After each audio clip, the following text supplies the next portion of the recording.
सो आप सबको एक बार फिर से जय यीशु की। हम उस जगह पे हैं जहाँ पे आके हम परमेश्वर के वचन से कुछ बातों को सीखने और समझने की, जानने की कोशिश करते हैं। और जैसा कि हम लगातार एक सीरीज़ में हैं जिसमें हम जानना चाहते हैं कि यीशु असल में कैसा है और हमसे क्या चाहता है।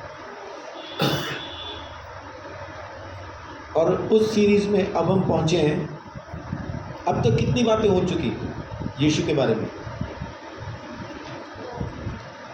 पहली बात क्या हो चुकी है अब तक? जीवन की रोटी मैं हूँ। और दूसरी, जगत की ज्योति मैं हूँ। और आज हम बात करने वाले हैं तीसरी, कि द्वार मैं हूँ, दरवाज़ा मैं हूँ। यूहन्ना 10 अध्याय उसकी 7 और 9 आए। तब यीशु ने उससे फिर कहा, मैं तुमसे सच सच कहता हूँ, भेड़ों का द्वार मैं हूँ। द्वार मैं हूँ, यदि कोई मेरे द्वारा भीतर प्रवेश करे तो उद्धार पाएगा और भीतर बाहर आया जाया करेगा और चारा पाएगा। आमीन। यहाँ पे एक स्पष्ट संकेत हमें सीधा सीधा क्या मिलता है कि यीशु मसीह जो मुक्ति का द्वार है, उद्धार का जो दरवाज़ा है, वो यीशु है। बिना यीशु मसीह के कोई भी पिता तक नहीं पहुँच सकता, कोई भी भीतर बाहर नहीं आ जा सकता। क्योंकि जब तक दरवाज़ा नहीं तो हम भीतर प्रवेश कैसे करेंगे, या अगर बाहर आना हो तो कैसे आएंगे। उसके लिए अंदर जाने के लिए भी हमको एक दरवाज़ा चाहिए और बाहर आने के लिए भी हमें एक दरवाज़ा चाहिए। जब मैं इस वचन पे ध्यान दे रहा था तब मुझे वो दर्शन जो शुरू में प्रभु यीशु मसीह ने मुझे दिया, मुझे तब ख्याल आया कि जब यीशु मसीह के पास मुझे ले जाया जा रहा था तो बीच ग्राउंड के सिर्फ एक दरवाज़ा खड़ा था।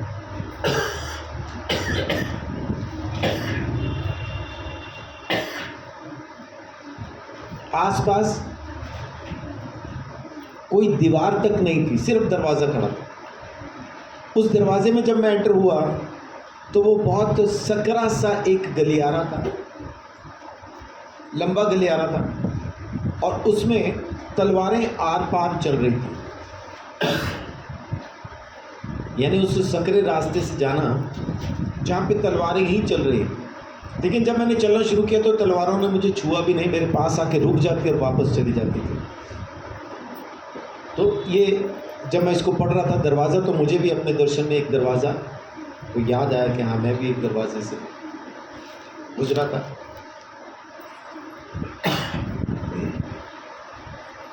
सिंपल और साधारण शब्दों में अगर हम देखें तो यहाँ पे हमें दिखाई दे रहा है स्पष्ट रीति से कि उद्धार का जो दरवाज़ा है, परमेश्वर तक जाने के लिए जो दरवाज़ा खुला है, वो यीशु मसीह, उसी में हो के हम प्रवेश करेंगे। लेकिन यीशु मसीह खुद को दरवाज़ा क्यों कह रहा है?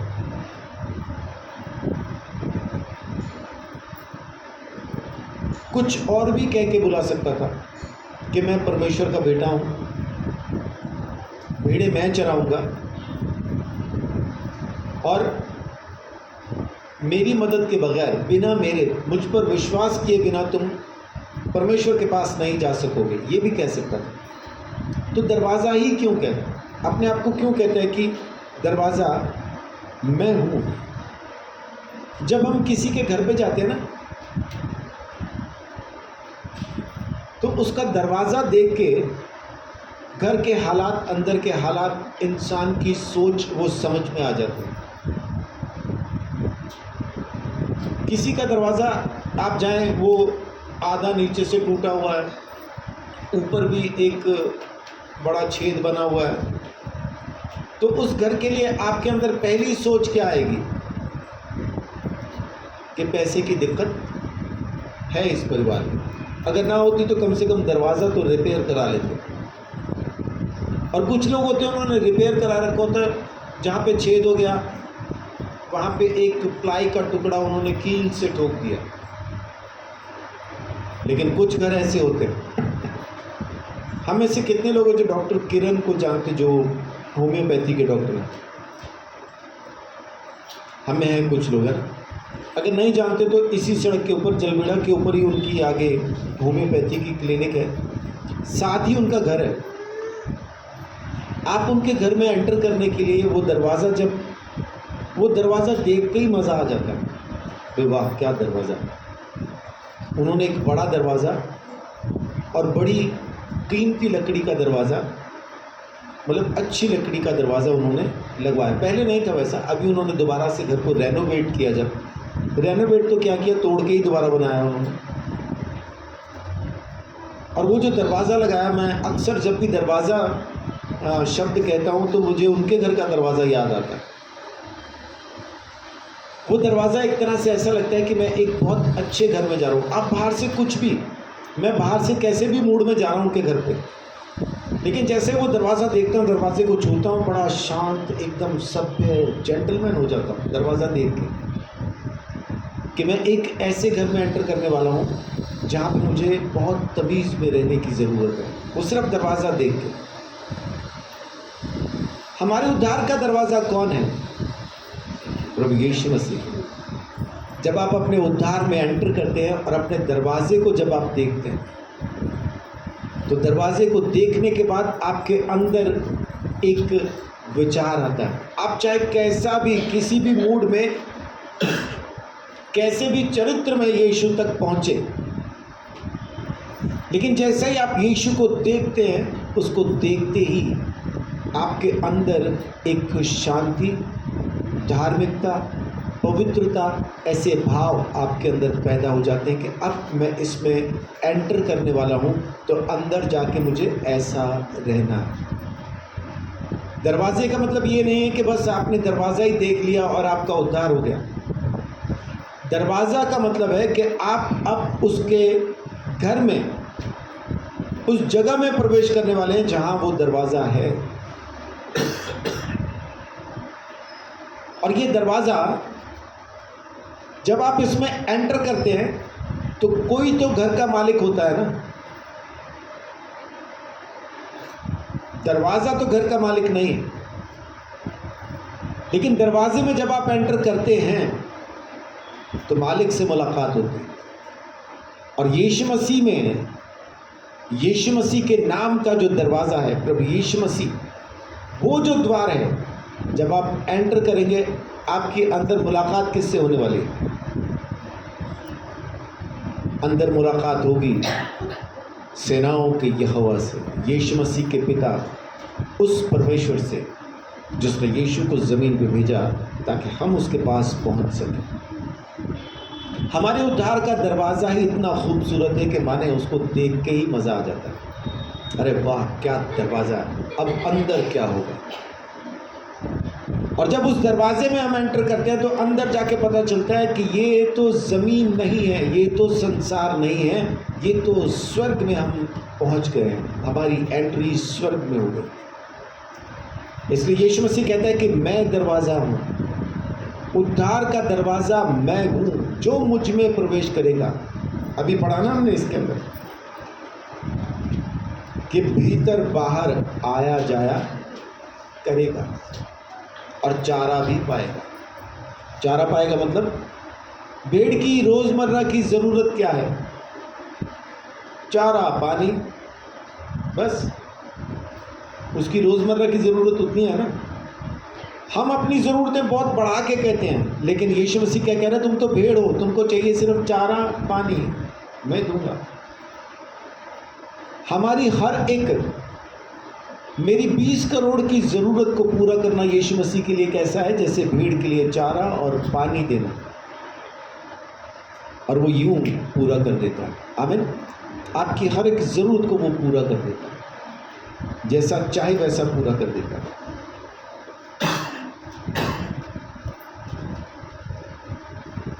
दरवाज़ा सीमाओं को बांधने के काम आता है। पिछले संडे तक यहाँ पे दरवाज़ा नहीं था।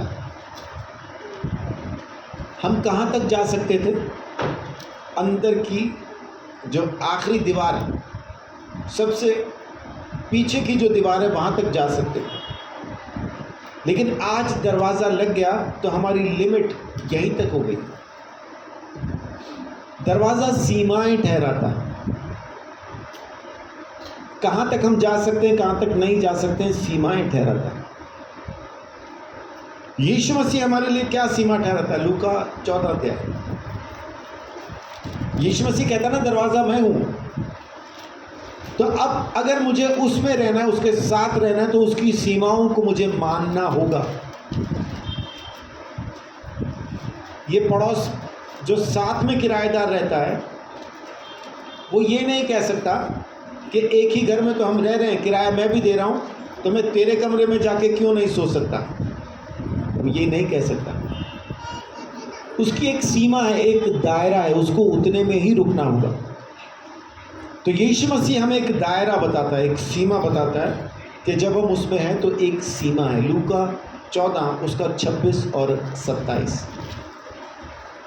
यदि कोई मेरे पास आए और अपने पिता और माता और पत्नी और बच्चों और भाइयों और बहनों वरन अपने प्राण को भी अप्रिय न जाने। देखिए क्या कह रहा है? माँ बाप, भाई बहन, बीवी, बच्चे, अगर वो इन सब से प्रेम करता रहे, मुझसे बढ़ के उनसे प्रेम करे। यहाँ पे शब्द आया कि अगर उनको अप्रिय ना जाने, तो इसको दूसरी तरह से अगर आप देखें कि मुझसे ज़्यादा उनको प्रिय जाने, तो वह मेरा चेला नहीं हो सकता। मेरा चेला नहीं हो सकता।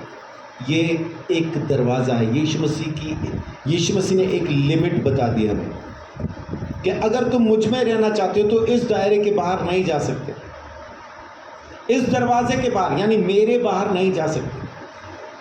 जब तुम मुझ में आए तो तुम्हारे सारे के सारे रिश्ते अब दरवाजे के उस पार हैं, दरवाजे के अंदर नहीं।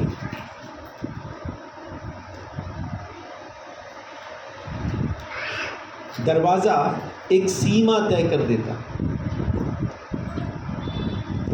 अपने अपने घरों के अंदर आपने नोटिस किया होगा, चलो जो घर छोटे हैं उसमें तो क्या कह सकते हैं, लेकिन जो घर ठीक हैं, जहाँ पे सबके पास अपना अपना कमरा है, उन कमरों के नाम क्या होते हैं? ये मम्मी पापा का कमरा, ये मेरा कमरा, ये उसका कमरा। मधुबहन, आज अगर किसी कमरे में जाने से किसी को रोकें, एक कमरे का नाम ले रहा हूँ वैसे रैंडमली, क्योंकि आप सामने बैठी दिख रहे मुझे, अगर वो किसी कमरे में जाने से रोकें तो क्या कहेंगे? पिंकी के कमरे में नहीं जाना।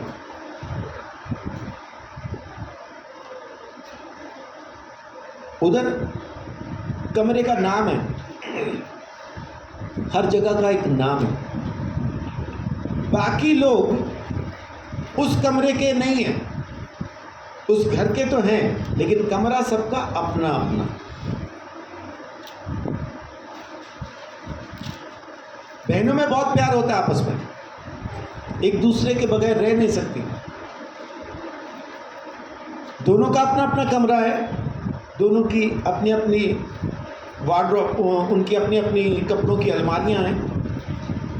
अगर कोई बहन अपने कपड़े तय करके दूसरी बहन की अलमारी में रख दे, मोहब्बत वहां दिखाई देती है। ये मेरी अलमारी में अपने कपड़े क्यों रखे? चक अपने कपड़े अपनी में रख।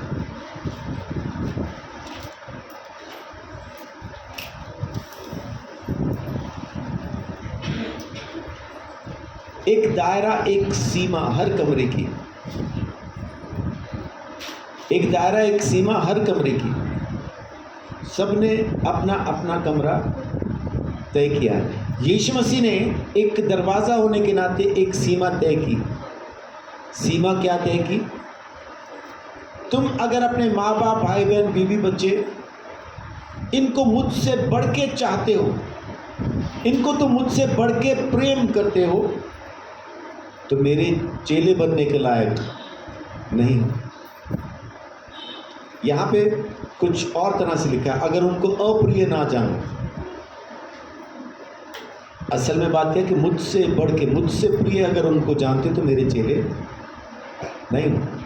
कारण ऐसा क्यों होगा? क्योंकि जब हम उनको यीशु मसीह से ज़्यादा प्रिय जानेंगे तो जो समय, जो बातें, जो सब कुछ, जितनी भी हमारे पास सामर्थ्य या ताकत या बुद्धि परमेश्वर ने दे रखी है, वो यीशु मसीह के लिए इस्तेमाल नहीं करेंगे, बल्कि इन्हीं के लिए सोचते विचारते, इन्हीं पे ध्यान देते रह जाएंगे सारी ज़िंदगी। यीशु मसीह को वो स्थान हम दे ही नहीं पाएंगे। इनमें से कोई थोड़ा सा, ज़रा सा इधर उधर हिला, हम रोना, चीखना, चिल्लाना शुरू कर देते हैं। लेकिन यीशु मसीह मेरी ज़िंदगी में है, नहीं है, वो हिला है या नहीं हिला है, उस पर हमारा ध्यान नहीं जाता। क्यों? क्योंकि सारे का सारा ध्यान हमारा इधर ही है। इसलिए यीशु ने एक दरवाज़ा बनाया, इसके बाहर नहीं जाना। मेरे चेले बनना चाहते हो तो सबसे पहले मुझी से मोहब्बत रखो, बाकी सब कुछ दरवाजे के उस पार है। दरवाजे के अंदर मैं हूँ और तुम हो, बस इतना ही है। जी, आगे क्या लिखा है? और जो कोई क्रूस ना उठाए और मेरे पीछे ना आए, वह भी मेरा चेला नहीं हो सकता।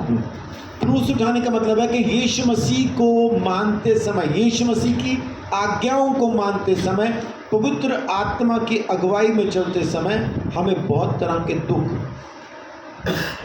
बहुत सी परेशानियों से गुजरना पड़ता, बहुत सी परेशानियों से गुजरना पड़ता है। कभी कभी हम अपने ही किसी प्रियजन के लिए दवाई लेने के लिए जा रहे हैं और रास्ते में कोई और मिलता है, उसको भी दवाई की ज़रूरत है लेकिन उसके पास पैसे नहीं है, और पवित्र आत्मा कहता है तू अपने पैसे इसको दे दे। दे रहे क्या? और जिसके लिए दवाई लेने जा रहे वो अपना ही बच्चा घर पे बैठा है, अपने बच्चे के लिए दवाई लेने, खुद के लिए लेने जा रहे तो दे भी देंगे, लेकिन बच्चे की दवाई के पैसे क्या किसी दूसरे को दे पाएंगे?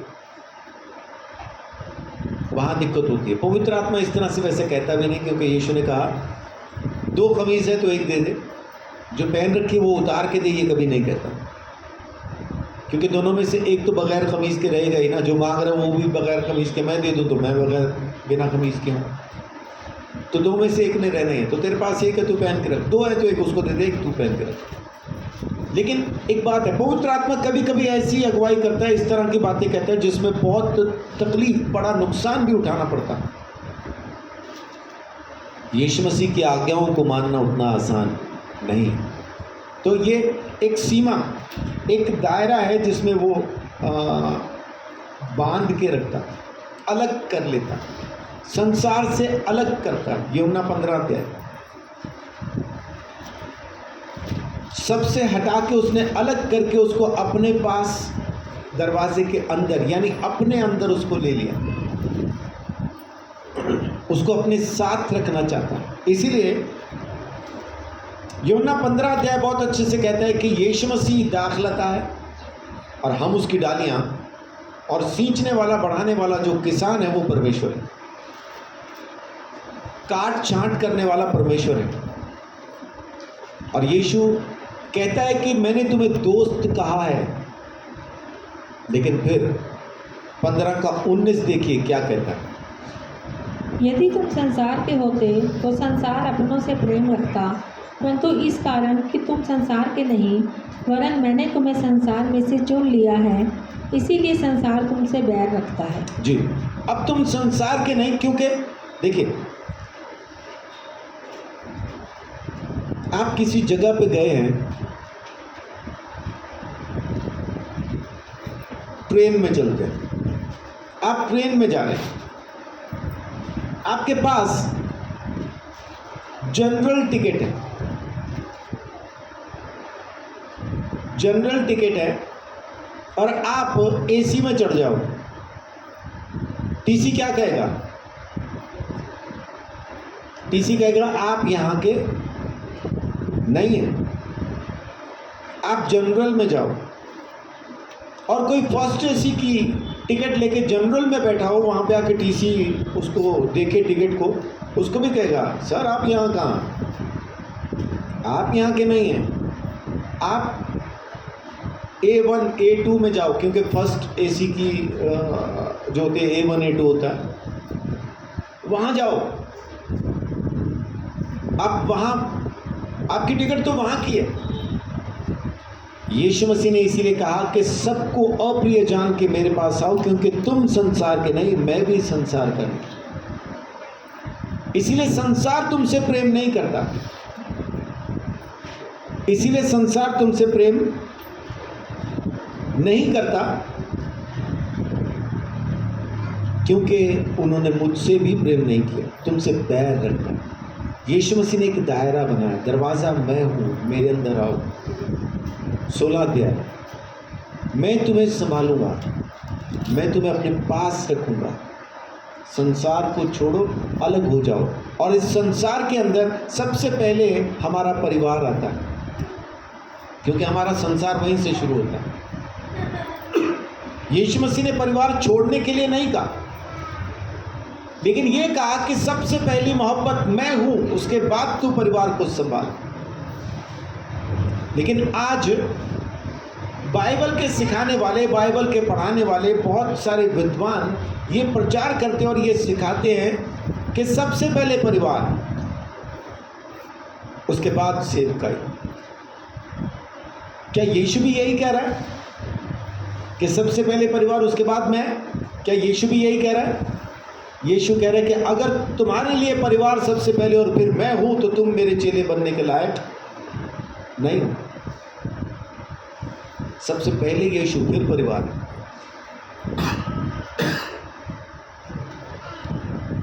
अगर हम परिवार को पहले नहीं रख रहे, तो क्या हम ये कह रहे हैं कि भाई हम उनकी चिंता नहीं करेंगे या उसकी देखभाल नहीं करेंगे, सब कुछ हम यीशु के लिए करेंगे? क्या हम ये कह रहे हैं? या हम ये कह रहे हैं कि यीशु तेरे को मिलता हूँ बाद में, पहले मैं अपने परिवार का इंतज़ाम कर लूँ? तो क्या मैं खुद सारे परिवार के लिए प्रबंध कर पाऊँगा? या अगर यीशु है तो वो मेरे परिवार के लिए प्रबंध कर देगा? यीशु है तो प्रबंध हो जाएगा, मैं प्रबंध नहीं कर पाऊँगा, मैं प्रबंध नहीं कर पाऊँगा। एक पास्टर, वो मद्रास से थे, वो गवाही दिया करते थे। उनके यहाँ पे पहली औलाद जब पैदा होने वाली थी, उन्होंने सारी मीटिंग्स कैंसिल कर दी। उनको बाहर देश में भी बुलाया जाता था। उन्होंने तमाम मीटिंग्स कैंसिल कर दी कि मैं अपनी पत्नी के पास ही रहूँगा, कुछ भी कॉम्प्लिकेशन आती है तो मैं हूँ साथ में। ये रहे साथ में, और कॉम्प्लिकेशंस आ गई। बहुत पैसा लगाया गया, बड़ा एफर्ट लगाया गया, लेकिन वो बच्चा बच नहीं पाया। इनको बड़ा दुख हुआ, होना भी चाहिए। उसके बाद फिर उनके परिवार में फिर एक उम्मीद जागी, फिर एक आशा आई, फिर से बच्चा पैदा होने को था। और इस बार उनकी मीटिंग थी फिर से बाहर, मेरे ख्याल अमेरिका में। लेकिन इस बार पास्टर ने मीटिंग कैंसिल नहीं की, ये चले गए। लेकिन अमेरिका में जाके लगातार प्रार्थना करते रहे। उधर गर्भवती पत्नी पीछे है और उसको कभी भी वो बच्चा पैदा हो सकता। ये प्रार्थना करते रहे। और उसके बाद इनको एक कॉल आती है कि मुबारक हो, आपके यहाँ पे लड़का हुआ और सब कुछ नॉर्मल हुआ। इन्होंने कमरे में जाके धन्यवाद दिया। जब ये धन्यवाद दे रहे थे, तब परमेश्वर ने इनके साथ बात की। पवित्र आत्मा ने कहा, तू वहाँ था तो क्या हुआ? क्या तू बचा पाया बच्चे को कि नहीं बचा पाया? तो कह रहे इस बार मैं वहाँ हूँ तो क्या हुआ? तो कह रहे प्रभु सब कुछ नॉर्मल हो गया, सब कुछ ठीक हो गया। मैं जब परिवार को संभालने जाऊँ तो चीज़ें ख़राब हो जाएंगी, और परमेश्वर मुझे ये नहीं कहेगा कि चल मैं ठीक करता हूँ, मुझे यही कहेगा तू खुद ही कर ले ठीक। जब सारा इंतज़ाम तूने ही सोचना, तूने ही करना, तू ही अपनी फैमिली का मुखिया है तो तू ही कर इंतज़ाम। लेकिन जब मैं यीशु को अपने परिवार का मुखिया बना लेता हूँ, जब यीशु सबसे पहले होता है, उसके बाद इंतज़ाम सारा सही से हो। जब तक चीज़ों को हम अपने हाथ में रखेंगे, ये बिगड़ती ही जाएंगी, ख़राब ही होती जाएंगी। लेकिन जिस दिन यीशु के हाथ में सौंप के हम चुपचाप जाके बैठ जाएंगे, चीज़ें बिल्कुल अपनी अपनी जगह पे एकदम सही सटीक आके बैठ जाएंगी। फिर हमें किसी की ज़रूरत नहीं, किसी की दरकार नहीं। क्यों? क्योंकि यीशु मसीह ने हमें अलग किया है संसार से, तो हमें होने की ज़रूरत है। अपने परिवार को यीशु मसीह के बाद सोचने की ज़रूरत है, सबसे पहले नहीं। 89 में जब धतूरा खाने की वजह से मेरी मौत हुई, उस टाइम पे मेरी माँ ने यीशु के सामने रो रो के कहा कि यीशु, मुझसे एक गलती हुई है, मैंने अपने बेटे को तुझसे ज़्यादा प्रेम किया, अब नहीं करूँगी ऐसा। अब मेरी ज़िंदगी में तू ही सबसे पहले रहेगा, तू इसको ज़िंदगी दे, ये भी तेरी सेवा करेगा। और यीशु मसीह ने मुझे वापस सांस दिया। आज मैं आपके साथ बैठ के बात कर रहा हूँ। लेकिन मेरी माँ इस बात को कहती है कि मैंने उस दिन ये रो रो के अंगीकार किया था, ये मेरी भूल है, मेरी गलती है कि मैंने अपने बेटे को तुझसे ज़्यादा प्रेम किया। कर लो प्रेम, ये पड़ा, दफना लो, जला लो, पका के खा लो, जो करना करो। लेकिन जैसे ही मेरी माँ ने मोहब्बत बदली, यीशु मसीह तू मेरी पहली मोहब्बत, बेटा बाद में, मैं उठ के खड़ा हो गया। उसके बाद घूमते रहो, यीशु ही सब कुछ है। उसके बाद मेरी माँ ने जो यीशु मसीह का प्रचार करना शुरू किया, मैं 17 साल के अंदर 17-18 साल के अंदर 170-180 लोगों को ही बपतिस्मा दे पाया। लेकिन मेरी माँ ने जो सेवकाई की, घग्गर नदी में जा जाके घग्गर नदी में खड़े हो के मेरी माँ ने 1000 से ज़्यादा लोगों को बपतिस्मा दिया। उसकी सेवकाई कुछ अलग थी, हमारी कुछ अलग है। लेकिन वो जो उसने कहा उसने निभाया। ये नहीं कि खाली जिंदा हो गए तो चलो तू कौन मैं कौन। एक आदमी डूब रहा था समुद्र के अंदर,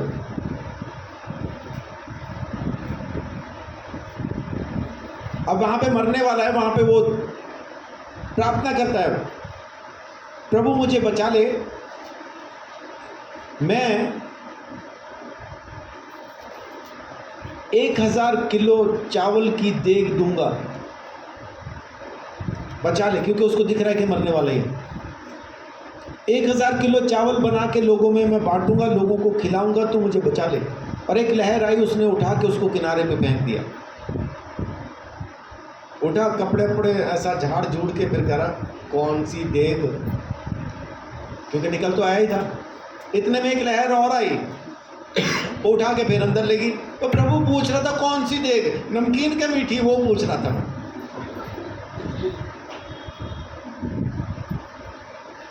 कभी कभी हम ऐसा भी करते हैं, यीशु मसीह के साथ एक मन्नत मानते और कहते कि आज के बाद तू ही सब कुछ है, और 15 मिनट के बाद भूल जाते हैं।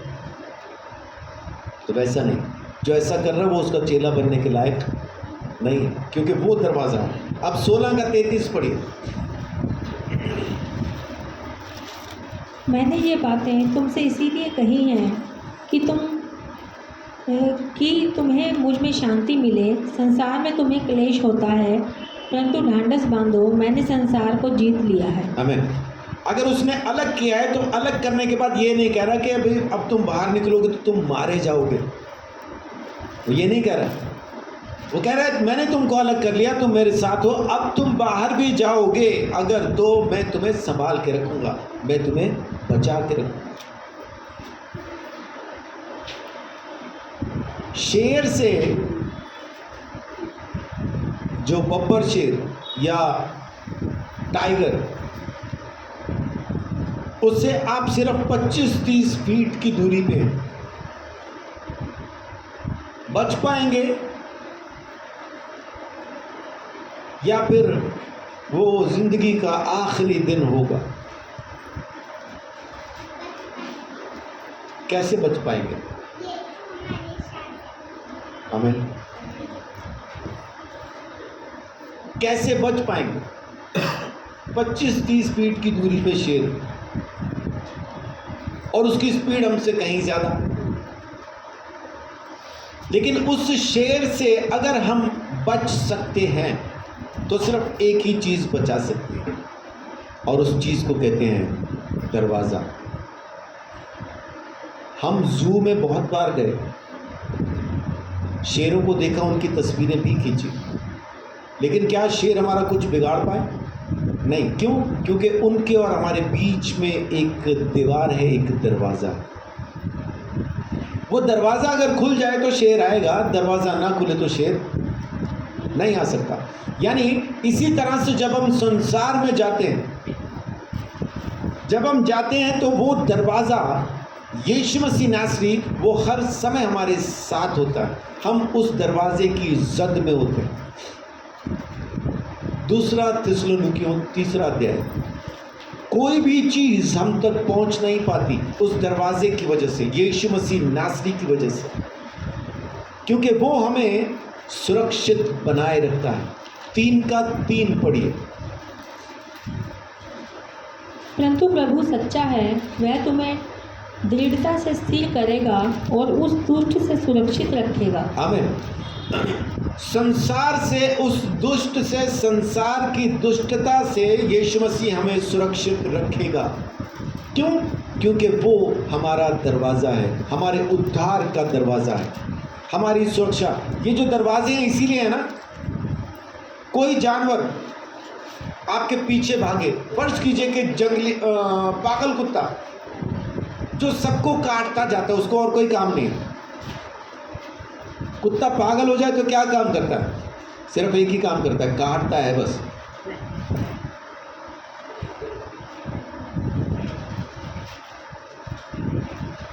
कुत्ते का नाम क्या? फुटबिल होता है, पिटबुल। अच्छा, फुटबिल नहीं होता, पिटबुल होता है।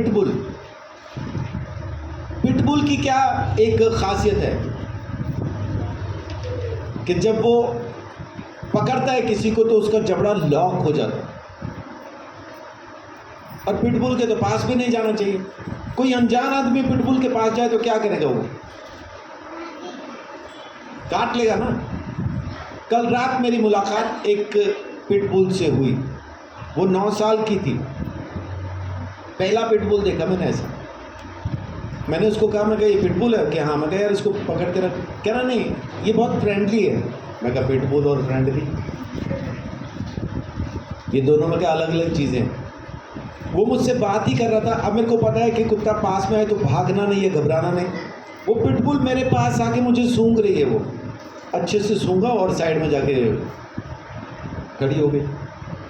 इतने में एक रेडी वाला फ्रूट की रेडी लेके आ रहा है, तो मुझे कह रहा अब ये इसकी फ्रूट की रेडी खींच के लेके जाएगी। मैं कहा वो क्यों? कह रहा क्योंकि इसको जानती है। जब वो आया उसके पास ही नहीं गई वो। तो मैं कहा ये जो कुत्ते की आदत होती है ना, जो जानकार है तो उसके पास जाता है। मैं कहा तो उसके पास नहीं गई। कह रहा उसको जानती है, जिसको जानती है उसके पास नहीं जाती। मैं कहा आज इसने मुझे सूंघ लिया, ज़िंदगी में कभी दोबारा मिलूंगा मेरे पास भी नहीं आएगी। कह रहा नहीं आएगी। ऐसा पिटबुल मैंने पहली बार देखा। तो मैं कहा यार पिटबुल का तो हम सुनते हैं कि वो तो काटता है ऐसा। कह रहा वो लोगों ने उसको ट्रेन वैसा किया, कुत्तों से लड़वाते रहते हैं, इसीलिए वो वैसा हो जाता है। आप इसको फ्रेंडली रखो, ये फ्रेंडली ही रहेगा। तो मैं कहा इसका जब जबड़ा लॉक हो जाता है तो इसकी तो आंख में मारेंगे कोई तेज़ चीज़ तभी छोड़ता है। कह रहा नहीं सर, बड़ा आसान है। मैं कहा आसान क्या है? कह रहा इसके कान में फूंक मारो, ये छोड़ देता है। मैं पहली बार सुना। मैं कहा इतना आसान है? सारे कहते पिटबुल छोड़ता नहीं, एक बार लॉक हो जाए तो हो जाता है। कह रहे इसके कान में फूंक मारो। अब मैं मन में सोच रहा जिसकी टांग पकड़ी वो कहाँ कान में फूंक मारो, ना कान मिले ना मुंह वहां तक पहुंचे, तो वो तो लॉक ही है फिर। लेकिन जब कोई ऐसा जानवर आपके पीछे भागे और आप अपने घर के पास या किसी के घर के पास खड़े हैं, तो आप बचने के लिए क्या करेंगे? घर के अंदर घुस जाएंगे और दरवाज़ा बंद कर देंगे। यीशु मसीह भी हमारा वही दरवाज़ा है। जब भी कोई हम पे हमला करने के लिए आए तो हम दरवाजे के अंदर हैं, हम यीशु में हैं। वो हमें सुरक्षित रखता है। संसार को उसने जीत लिया, शैतान से बचा के रखता है। उसकी सारी की सारी जितनी भी उसकी चालें हैं उनसे बचा के रखता है, हमें संभाल के रखता है। पहला यूहन्ना 5 अध्याय, वो हमें बचा के रखता है। क्यों? क्योंकि हम प्रभु यीशु में हैं। वो हमारा दरवाज़ा है और उस दरवाजे को यीशु खुद ना खोले तो किसी का बाप खोल नहीं सकता, क्योंकि वो खुद दरवाज़ा है। पहला यूहन्ना 5 का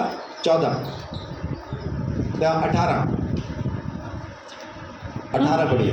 हम जानते हैं कि जो कोई परमेश्वर से उत्पन्न हुआ है वह पाप नहीं करता, पर जो परमेश्वर से उत्पन्न हुआ उसे वह बचाए रखता है और वह दुष्ट उसे छूने नहीं पाता। वो दुष्ट उसको छू भी नहीं सकता, क्योंकि वो उस द्वार के अंदर, यीशु मसीह के अंदर, वो यीशु से, परमेश्वर से पैदा हुआ, वचन से पैदा हुआ, वो परमेश्वर की संतान है। क्यों? क्योंकि उसने उस द्वार से प्रवेश किया है जिसका नाम यीशु है। और उस द्वार से हर कोई प्रवेश नहीं कर सकता जब तक वो यीशु पर विश्वास ना करे। और सबका कमरा अपना अपना है, एक भीड़ इकट्ठी नहीं हो रही है ना। ये भी, इसने भी यीशु को स्वीकार कर लिया, चल भाई आ जा, तू भी आ जा, तू भी आ जा, पूरा हॉल भर गया, अब कहाँ जाएं, वैसा नहीं है। सबका अपना अपना कमरा है। यीशु मसीह के साथ सबका एक पर्सनल रिश्ता है, सबके साथ अलग अलग बातचीत है। लूका 10 अध्याय के अंदर यीशु मसीह कहता है, 18 आयत से जब हम पढ़ना शुरू करें तो यीशु कहता है कि मैंने शैतान को बिजली के जैसा गिरते हुए देखा, गिरते हुए देखा। और फिर क्या हुआ? पढ़िए आगे। मैं शैतान को बिजली के समान स्वर्ग से गिरा हुआ देख रहा था। देखो, मैंने तुम्हें सांपों और बिच्छुओं को रौंदने का और शत्रु की सारी सामर्थ पर अधिकार दिया है, और किसी वस्तु से तुम्हें कुछ हानि न होगी। आमीन। ये जो समय है जब हम यीशु मसीह में एंटर करके संसार से अलग होते हैं ना, ये हमारे बदलने का समय है। क्योंकि जब हम एंटर हुए तो हम संसार के जैसे ही हैं। यीशु मसीह के पास आए तो संसार के जैसे ही हैं, सब उपदेशक 3 अध्याय। लेकिन जब उसके पास हम पहुंचते हैं, जब उसके अंदर हम पहुंच जाते हैं, ये समय है परिवर्तन का। एक ड्यूरेशन होती है ना, परिवर्तन का एक काल होता है, एक समय होता है परिवर्तन का काल। ये वो समय है, क्योंकि हर एक समय की एक कीमत है। हमारा परमेश्वर समय का परमेश्वर है। हालांकि वो खुद समय में नहीं आता, लेकिन चीज़ें बाकायदा सूरज के हिसाब से सही समय पे हो जाती हैं। सब उपदेशक 3 की पहली आयत पढ़िए। हर एक बात का एक अवसर और प्रत्येक काम का जो आकाश के नीचे होता है एक समय है। जी, एक समय जिसको परमेश्वर ने निर्धारित किया, वो है परिवर्तन का काल, बदलने का समय, बदलने का समय। उत्पत्ति 12 अध्याय 1 और 2 के अंदर हम जानते हैं कि अब्राहम को परमेश्वर ने बुलाया और क्या कहा? अपना घर, परिवार, सब कुछ छोड़ के मेरे पीछे आ जा, मैं तुझे देश दूंगा, वंश दूंगा, मैं तुझे लेके जाऊं। अब्राहम का अपने घर से निकलना, ये परमेश्वर के पीछे चलना, कनान देश तक पहुंचना, ये उसके परिवर्तन का समय है। परमेश्वर इस दौरान उसको बदल रहा है, धीरे धीरे करके उसको बदल रहा है, ताकि एक दिन वो परमेश्वर के लिए इस्तेमाल होने के लायक हो जाए। और ये परिवर्तन का समय अब्राहम की ज़िंदगी में 25 साल तक रहा। 25 साल के बाद उसको इसहाक दिया गया। 25 साल के बाद ये परिवर्तन का समय था। और बदलते बदलते बदलते वो यहाँ तक बदल गया कि परमेश्वर का मित्र कहलाया, परमेश्वर का मित्र कहलाया, और फिर विश्वास का पिता कहलाया। हम भी जब यीशु मसीह में एंटर करते हैं तो हमें भी अब बदलने की ज़रूरत है, क्योंकि जिस चीज़ से यीशु मसीह ने हमें अलग किया है, हम उसी का हिस्सा थे, हम उसी का हिस्सा हैं। हम संसार से जुदा तो किए गए, अलग तो किए गए, लेकिन हिस्सा तो हम संसार का ही। अब जब यीशु मसीह के साथ रहेंगे तो फिर अब वो हमें कहेगा कि मेरे जैसा बन, अलग हो जा, मेरे जैसा हो जा। ये परिवर्तन का हिस्सा। हमारी योजनाएं कुछ और हैं और परमेश्वर की मनसा कुछ और है। नीति वचन 16। प्लानिंग तो हम करते पता नहीं क्या क्या,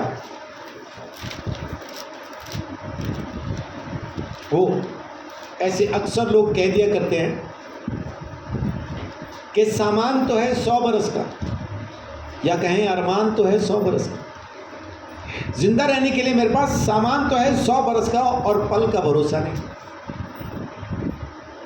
हमारी योजनाएं कुछ और, परमेश्वर की योजनाएं कुछ और होगी। नीति वचन 16 का 9।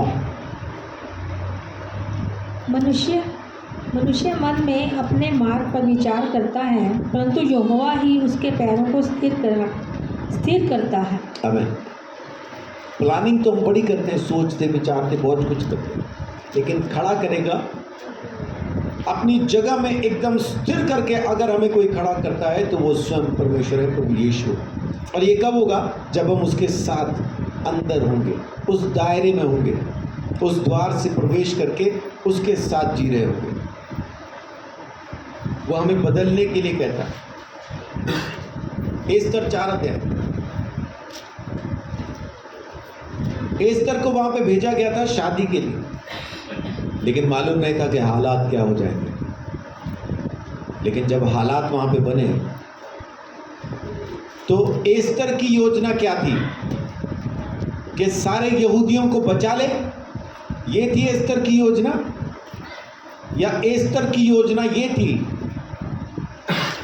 कि मेरी शादी तो राजा से हो गई है, मैं तो यहाँ पे ठीक हूँ, उसके सामने गई तो मेरे को मार देगा, तो तुम देख लो तुम क्या कर सकते हो, मैं तो नहीं जा पाऊंगी। मोर्दकई ने क्या कहा? मोर्दकई ने कहा तू क्या सोचती है कि अगर तू कुछ नहीं करेगी तो हम बचेंगे? नहीं, हम तो बच जाएंगे, पर तू अपने बारे में सोच। तू जो अपने आप को राजा के महल में रख के सोचती है ना मेरा कुछ नहीं होगा, तुम अपना देखो, तो मैं तेरे को बता रहा हूं हमारा कुछ नहीं होगा, तू अपना देख ले। इसलिए एस्तर को उस योजना में आना पड़ा। उसकी अपनी योजना कुछ और थी, लेकिन परमेश्वर की योजना जो मोर्दकई के थ्रू उस तक पहुंची वो कुछ और थी। पढ़िए एक वचन 4 का 14। क्योंकि जो तू इस समय चुपचाप रहे तो और किसी न किसी उपाय से यहूदियों का छुटकारा और उद्धार हो जाएगा, परंतु तू अपने पिता के घराने समेत नष्ट होगी। सीधी सीधी बात, हम तो बच जाएंगे, लेकिन तो पूरे खानदान के साथ अगर कोई मरेगा तो वो तू है, अगर यहाँ पे चुपचाप बैठी रही तो।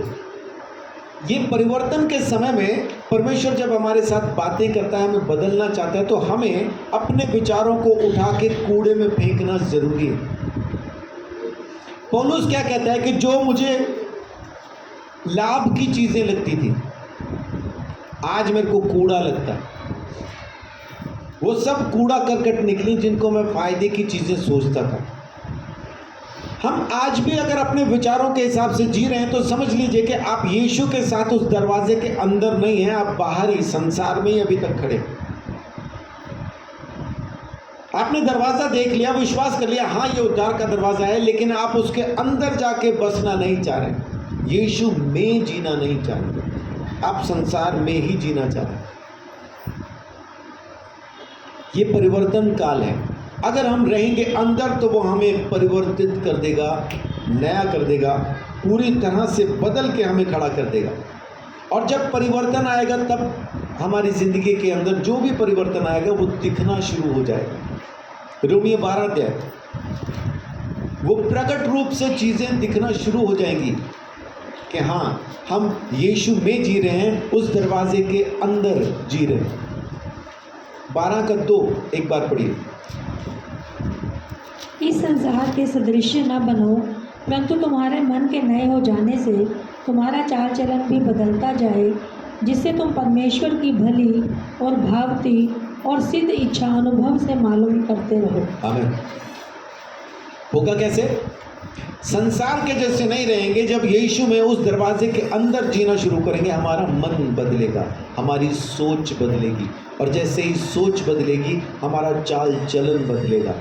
चाल चलन बदलेगा तो हम पूरी तरह से अपने चरित्र में पवित्र हो जाएंगे, और जैसे ही हम उसमें पवित्र हो जाते हैं परमेश्वर का आत्मा हमसे बात करना शुरू करेगा, और उसकी सिद्ध और भावती इच्छा हम अनुभव से कैसे? हम एक एक बात को सुनते और मानते जाएंगे, और वो सब चीज़ें हमारी ज़िंदगी में होती जाएंगी। 2 कुरिन्थियों 3 अध्याय, हम बदलते जाएंगे। परिवर्तन काल के अंदर यीशु मसीह में प्रवेश करने के बाद उसके अंदर रहना, उसकी बातों को मानना हमारे लिए ज़रूरी है। यीशु कहता है यदि तुम मुझ में बने रहो, मुझ में से मतलब है मेरे अंदर रहो, मैं तुम्हारा दरवाज़ा हूँ, जब मैं तुम्हें आवाज दूं तब बाहर आओ, जब मैं तुम्हें अंदर जाने को कहूं तब अंदर जाओ, जब तुम्हें खाने को कहूं तब खाओ, जब पीने को कहूं तब पियो। मेरी सुनो, तुम मेरी भेड़ें हो तो मेरी सुनो। ये कहने वाला कौन है कि मेरी भेड़ें मेरी आवाज सुनती हैं? किसने कहा ये? उस टाइम पे यीशु ने अपना नाम क्या बताया? चरवाहा। और उससे पहले क्या कहा? मैं कौन हूं? मैं हूं दरवाजा। किसका? भेड़ों का। वो मुझ में भीतर बाहर आएंगी और मेरी आवाज सुनेगी। अब वो दरवाजा चरवाहे के जैसा भी काम कर रहा है। हमारा दरवाजा कोई निर्जीव दरवाजा नहीं है, बेजान दरवाजा नहीं है, वो अनंत काल देने वाला दरवाजा है। वो है जिसमें इंसानों का जीवन रहता है, जिसने मानव जाति को जीवन दिया। वो दरवाजा है, अनंत काल का दरवाजा है, जिंदा दरवाजा। वो बातें करता है, वो दरवाजा हमें लेके चलता है, हमारे साथ चलता है, हमें अपने साथ लेके चलाता है। उस दरवाजे की बातें सुनना सख्त ज़रूरी है। उसकी बातों को सुनना, मानना हमारे लिए ज़रूरी है। जब हम उसके अंदर रहेंगे तब। यीशु कहता है यदि तुम मुझ में बने रहो और मेरी बातें तुम में बनी रहे। ये बातें कब बनेंगी उसके अंदर? जब हम यीशु में होंगे, उस दरवाजे के अंदर होंगे, और वहाँ पे वो जो हमारे साथ बातें करेगा, वो बातें जब हमारे अंदर होंगी तब हम बदलते जाएंगे, तब हम यीशु मसीह के जैसा बनते जाएंगे। एक दिन रीना मुझे एक शॉर्ट दिखा रही थी। शॉर्ट्स आते हैं ना वो जो यूट्यूब पे, वो दिखा रही थी। उसमें दिखाया उसने कि मेरे ख्याल 3 गडरियों के झुंड थे वहाँ पे, या शायद एक ही झुंड था, लेकिन गडरिये अलग अलग खड़े थे बाहर। तो सब अपने अपने अंदाज में सीटी बजा रहे हैं। भेड़ें सुन नहीं रही, भेड़ें मस्ती में अपने में लगी हुई हैं चरने में। उनको कोई लेन देन नहीं, कौन सीटी बजा रहा कौन नहीं बजा रहा।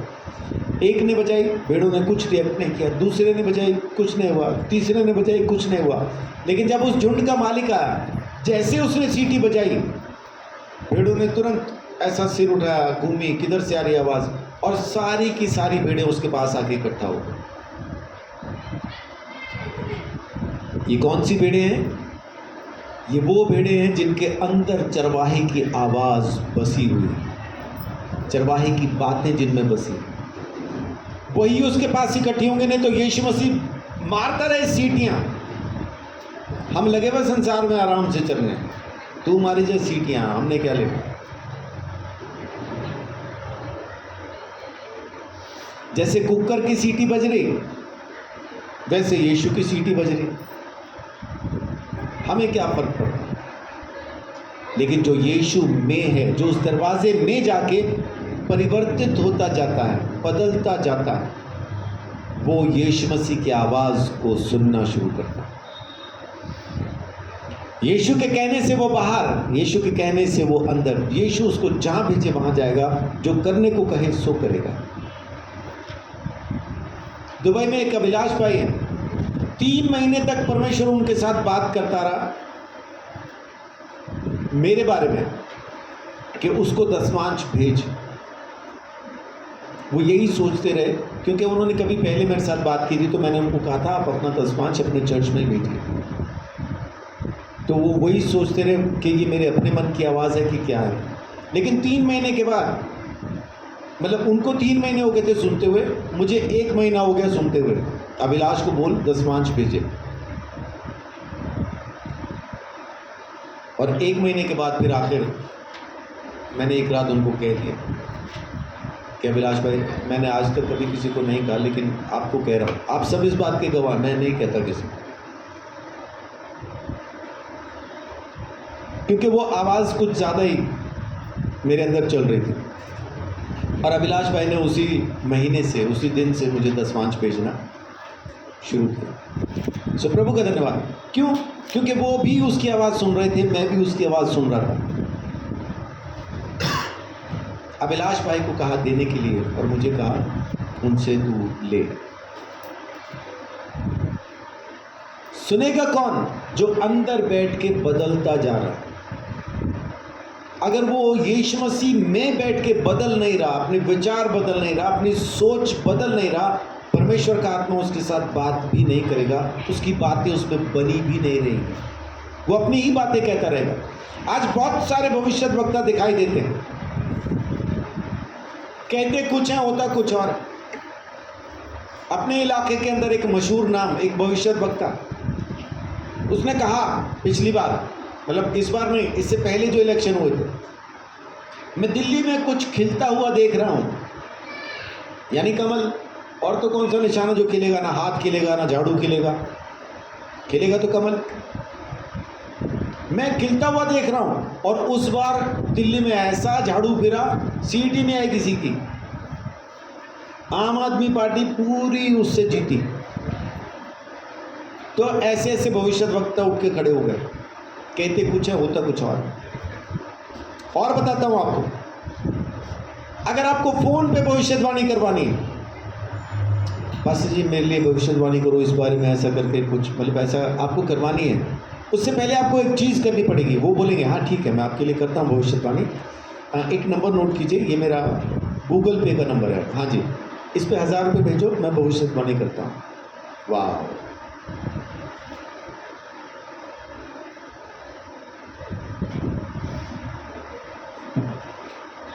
प्रॉफिट के स्पेलिंग बदल गए, PROFIT।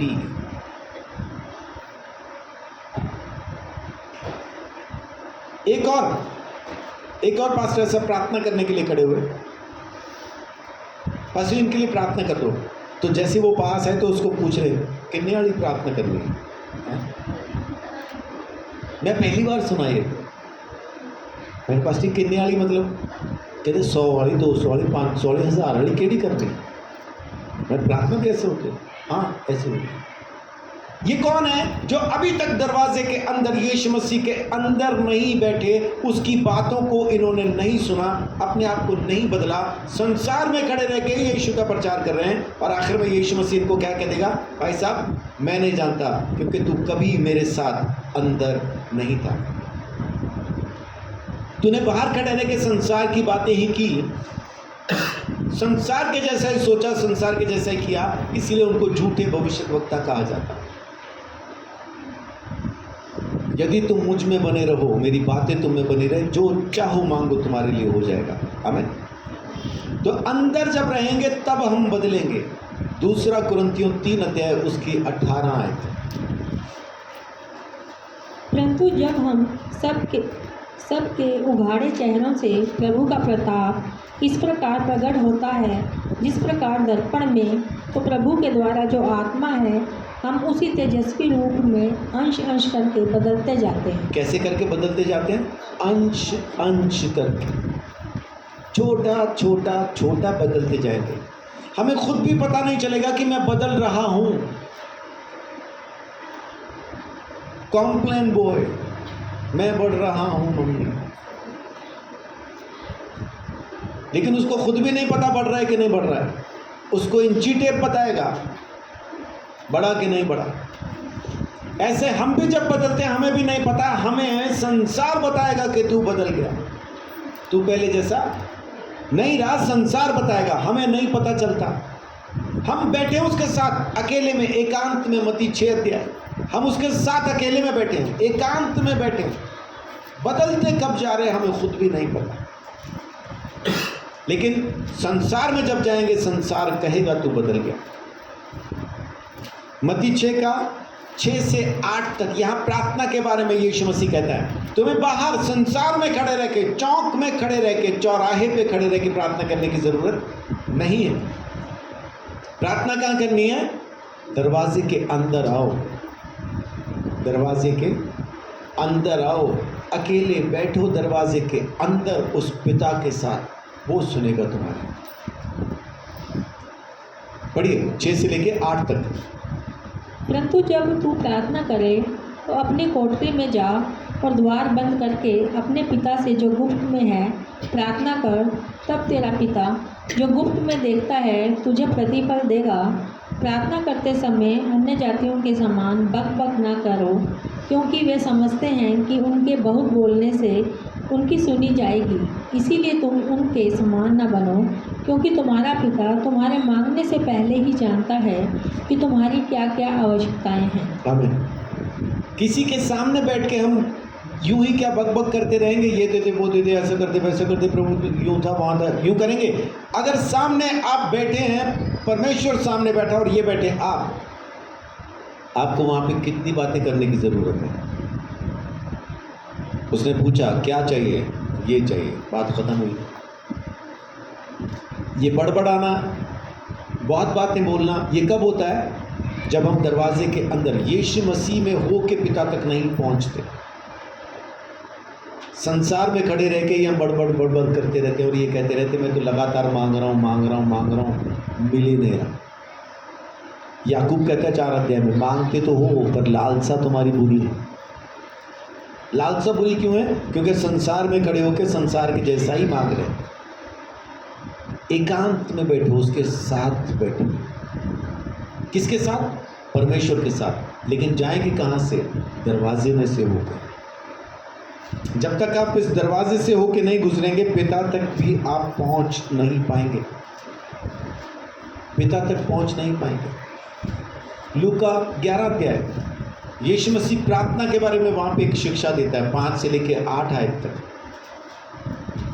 कि तेरे पड़ोसी के पास कोई उसका दोस्त कोई आ जाए, मेहमान आ जाए और उसके पास खाने को कुछ ना हो, और तेरे पास आके जब वो दरवाज़ा खटखटाए। यहाँ पे प्रार्थना सिखाने के लिए ये उदाहरण देना क्यों ज़रूरी है? इस उदाहरण से क्या समझ आता है कि प्रार्थना का मतलब क्या है?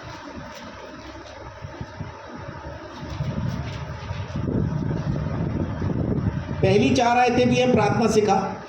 आप देखिए लूका 11 में, लूका 11 की पहली 4 आयतें, यीशु मसीह प्रार्थना करके आता है, चेले कहते हैं हमको भी प्रार्थना करना सिखा। यीशु ने वहां पे उनको प्रार्थना सिखाई, ऐ हमारे बाप तू जो आसमान पर है, तेरा नाम पाक माना जाए। और उसके बाद प्रार्थना के बारे में कुछ निर्देश, कुछ बातें उनको बताता है। ये 5वीं आयत से पहले ऊपर टाइटल क्या लिखा है बाइबल में? प्रार्थना के संबंध में यीशु की शिक्षा। यीशु की शिक्षा जी, प्रार्थना के संबंध में यीशु की शिक्षा। यहाँ पे शिक्षा क्या दे रहा है? पड़ोसी के पास कोई मांगने आए, उसके पास कुछ खाने का ना हो, तेरे पास आए, आधी रात को आके दरवाज़ा खटखटाए, तो उसको ये ना कहना मैं तो सो रहा हूँ, बच्चे सो गए हैं, हमें परेशान ना कर। वो क्योंकि बेशर्म होके मांगने आ गया, इसलिए वो तू उठ के दे उसको। मतलब क्या? यहाँ पे प्रार्थना क्या समझ में आ रही है? ये प्रार्थना की क्या शिक्षा है?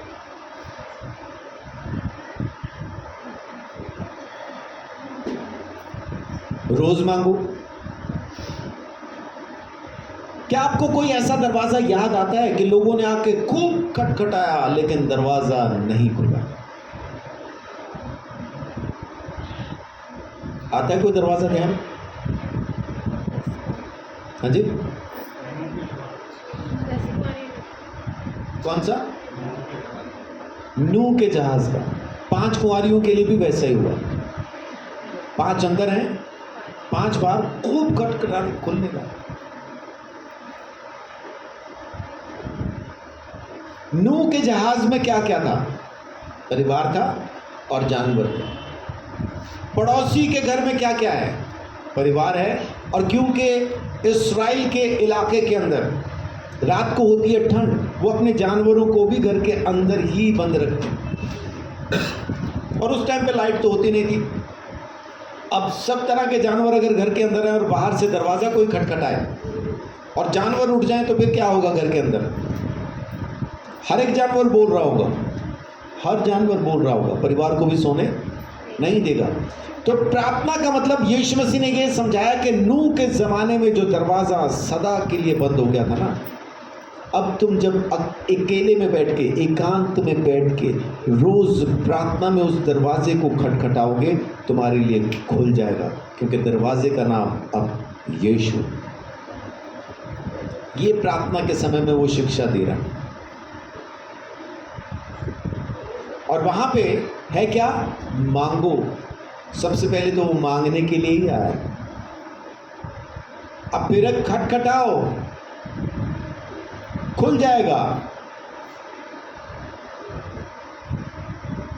पहले मांगो, ढूंढो, फिर खटखटाओ और तुम्हारे लिए सब कुछ हो जाएगा।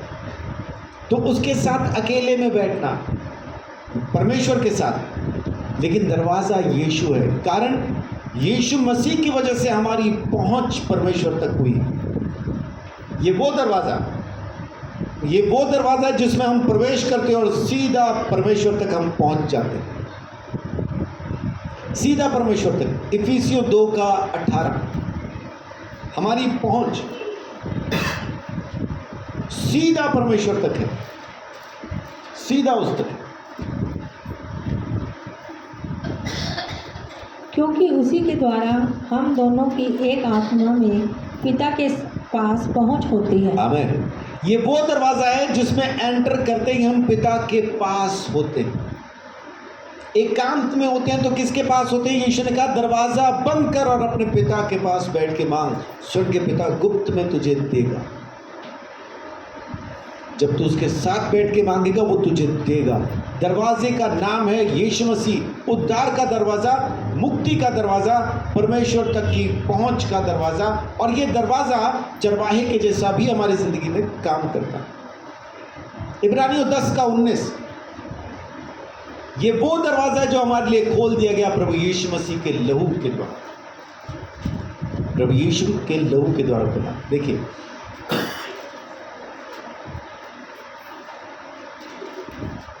इसीलिए हे भाइयों, जब हमें यीशु के लहू के द्वारा उस नए और जीवित मार्ग से पवित्र स्थान में प्रवेश करने का हियाव हो गया है। आमीन। यीशु के लहू के द्वारा अब हम कहाँ पहुँच जाते हैं? परमेश्वर के सामने, उस पवित्र मार्ग में, उस पवित्र जगह में पहुँचने की हिम्मत हमारी हुई यीशु के लहू के द्वारा। क्यों? क्योंकि यीशु ने कहा यूहन्ना 14:6 में, मार्ग, सत्य और जीवन मैं ही हूँ, बिना मेरे द्वारा कोई पिता के पास नहीं पहुँच सकता। हमारी पहुँच यीशु मसीह के द्वारा हुई, इस दरवाजे के द्वारा हुई, और इस दरवाजे का नाम है प्रभु यीशु। इसलिए वो कहता है कि द्वार मैं हूँ। यीशु मसीह बड़ी छोटी सी बात कह के चीज़ को ख़त्म कर दिया करता था, लेकिन उसकी बातों को समझना, उसकी बातों को अंडरस्टैंड करना कि आखिर कहना क्या चाहता है, उसके लिए बहुत कुछ लगता है। फिर उसके लिए बहुत कुछ लगता है। अब अगर आप वचन में सीधा सीधा ढूंढना शुरू करेंगे यीशु मसीह को और कहाँ कहाँ पे द्वार का है, तो आपको शायद नहीं मिले।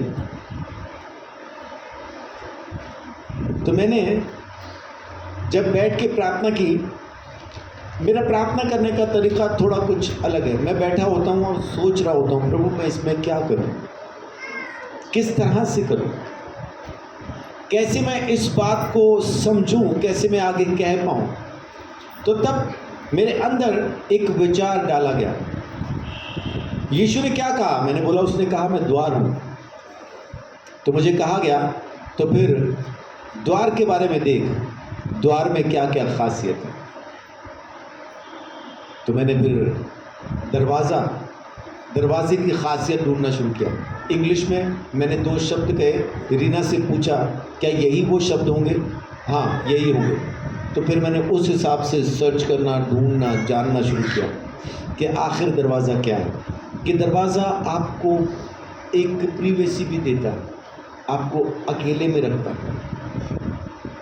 बहुत सारे दरवाजे ऐसे हैं जो आप कभी भी किसी के लिए नहीं खोलोगे, वो दरवाज़ा बंद ही रहता है। वहाँ पे आप होते हैं, सिर्फ आप होते हैं, वहाँ पे आपको और किसी की ज़रूरत नहीं होती। यीशु मसीह वो दरवाज़ा है, वो कहता है संसार को रख बाहर अपने परिवार के साथ, तू आ मेरे साथ, तू मुझ में से होके प्रवेश कर, और तू किसके पास पहुँचेगा? स्वर्गीय पिता के सामने। जब हम यीशु में होके पिता से बात करते हैं तो यूं हम उस तक पहुंचते हैं। लेकिन उससे पहले एक परिवर्तन का काल आएगा। हमें अपने आप को बदलना होगा, वो भी कहाँ पे? अंदर ही रह के। यीशु में रह के हम उसकी बातों को सुन पाएंगे। मैं यीशु में और यीशु की बातें मुझ में, अब मेरे अंदर परिवर्तन आना शुरू होगा, और वो भी थोड़ा थोड़ा करके, और वो मुझे संसार से संभाले रखेगा, वो मुझे बचाए रखेगा, क्योंकि उसने संसार को भी जीत लिया, शैतान को भी हरा दिया। क्या यीशु मसीह जमीन पे शैतान से युद्ध करने के लिए आया था, उसको हराने के लिए आया था? नहीं, यीशु मसीह का शैतान से कोई युद्ध नहीं। यीशु की लड़ाई शैतान से है ही नहीं, शैतान से हमारी लड़ाई है। यीशु मसीह जमीन पे आया हमें खरीदने के लिए, हमें बचाने के लिए, और उसने एक दायरा बना दिया, और उस दायरे का दरवाज़ा खुद यीशु है। उसे किसी का बाप खोल नहीं सकता, किसी का बाप बंद नहीं कर सकता। उसने खुद को हमारे लिए खोल दिया, परमेश्वर का धन्यवाद। और जैसा यीशु मसीह हमारे लिए खुला, हम परमेश्वर के सामने थे, हम उसके सामने हैं। और यीशु में होके, इसलिए वो कहता है मेरे नाम से मांगो पिता से और वो तुम्हें देगा। क्यों? क्योंकि जब तक हम यीशु में होके नहीं जाएंगे, पिता तक पहुंच ही नहीं पाएंगे। वो दरवाज़ा ही यीशु है जो पिता तक हमें पहुंचा देता है। सो परमेश्वर का धन्यवाद।